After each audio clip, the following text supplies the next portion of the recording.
Craig is a very provocative guy. He is widely read by many people. He's the author of a couple of books, one called Prophetofdoom, Islam's Terrorist Dogma in Muhammad's Own Words. His first book was Tea with Terrorists, and believes that Islam is the source of terror and explains why Muslims kill. And, you know, every time we've had Craig on the show, we've always invited somebody from the Islamic community to come on with him. And no one ever will. We've tried. People have said they'd come on, then they don't, then they back out. And it's frustrating for me because I don't know the Quran. I've never studied the Quran. I don't know the intricacies of Islam. I know a lot of kind, loving Muslims who don't seem to be inclined to want to kill me because I'm the infidel. And yet Craig maintains that those aren't very good Muslims, that good,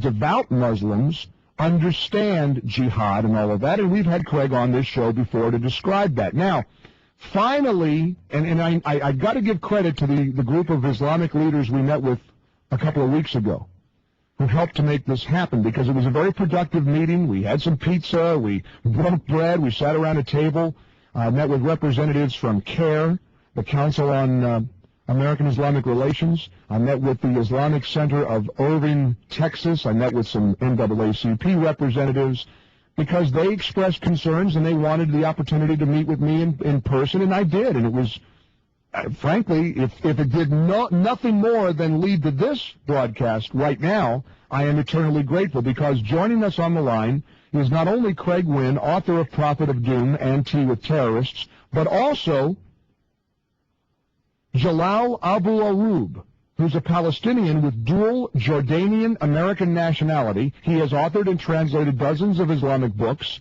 He is currently writing The Prophet of Mercy, which is in response to Craig Winn's Prophet of Doom.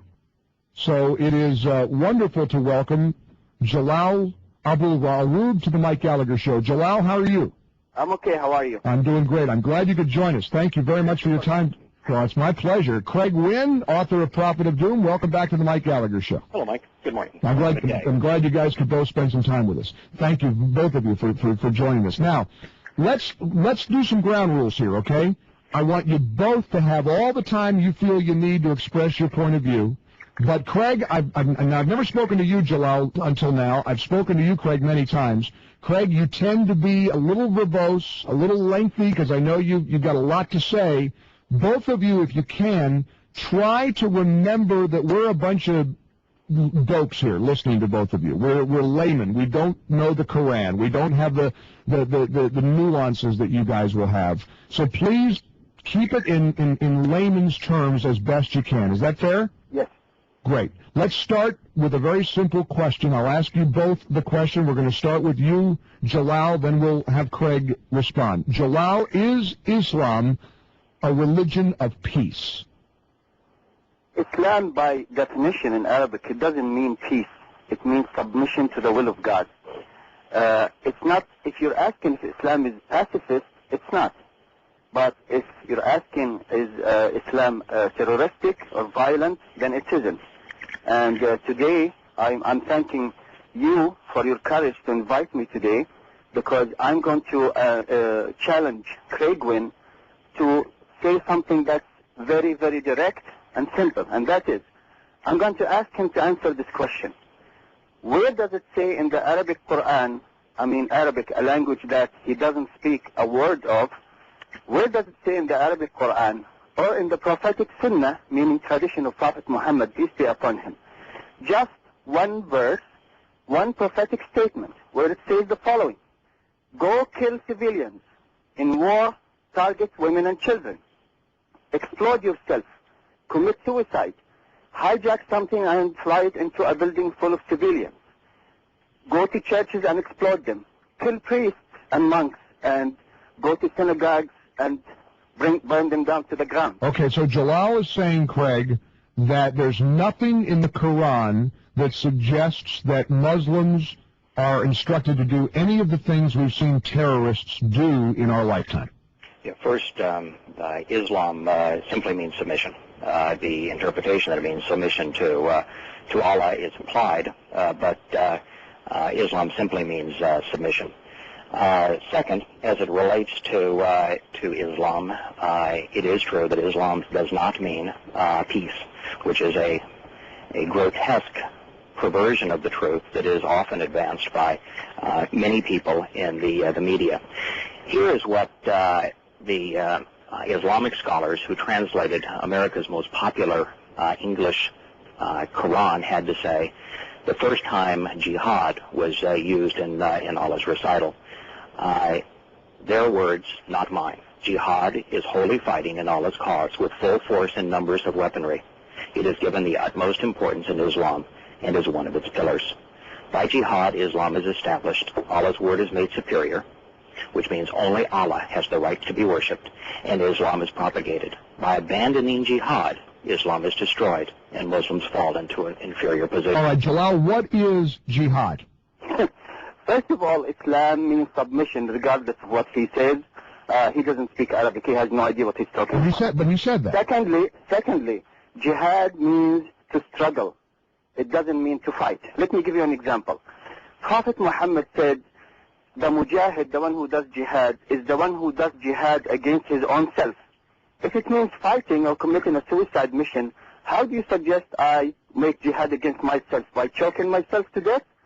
Jihad doesn't mean to fight. It's one of its meanings. However, he didn't answer my question. Where is that verse in the Quran or prophetic sunnah that says, go kill civilians? Greg? I'd like to answer that question, but first let's just deal with jihad.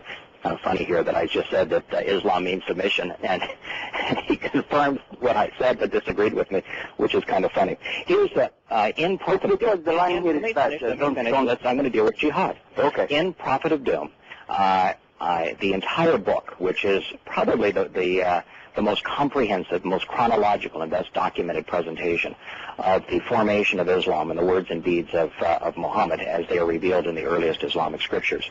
I organized the book chronologically, but at the end of the book, what I did is I also organized the most important Islamic verses by context. Under the context of jihad, I have some 300 or 400 quotes from those Islamic scriptures defining what jihad is according to Muhammad. And what's interesting is that all of those quotes have jihad in a fighting context. Jihad is ordained for you Muslims, though you dislike it. By the way, the translators of the Quran, when jihad was mentioned, said it's holy fighting in Allah's cause, though you dislike it. It's possible that you dislike something that is good for you and dislike something, like something that is bad for you, but Allah knows and you do not know. Warfare is ordained for you. Not equal are those believers who sit home and receive no injurious hurt. That's therefore going out to fight. Right. Those who strive hard, fighting's jihad in Allah's cause with their wealth and their lives. Allah has granted a rank higher to those who strive hard, fighting jihad with their wealth and bodies, hang on. those who sit home. All right, Jalal, there's nothing in the Quran about killing infidels? Absolutely not. Without justification, without war, without being in a battle, absolutely not. Well, but wait a minute. Would Muslims consider occupying or assisting Israel as being justification, for example, for war, for jihad? Excuse me, I didn't get that. Would Muslims consider our alliance with Israel as provocation or justification for jihad? In other words, you said without provocation. Well, I've heard many Muslims say that our aid and comfort to Israel is justification for jihad. What do you think if Cuba occupied Philadelphia or occupied Florida? I'm sorry. Does this mean that you have to fight him or not? I mean, if America... Well, if Cuba invaded Philadelphia, I got to believe we'd fight back. Okay, the same thing happens with Muslims. Do you think they have the right to fight back if anyone, including Muslims, invade their land? You mean, listen to me. Some Muslims, many of them, supported Kuwait when Iraq invaded, even though Iraq were Muslims, on the basis of jihad. Jihad doesn't mean to unjustly kill civilians.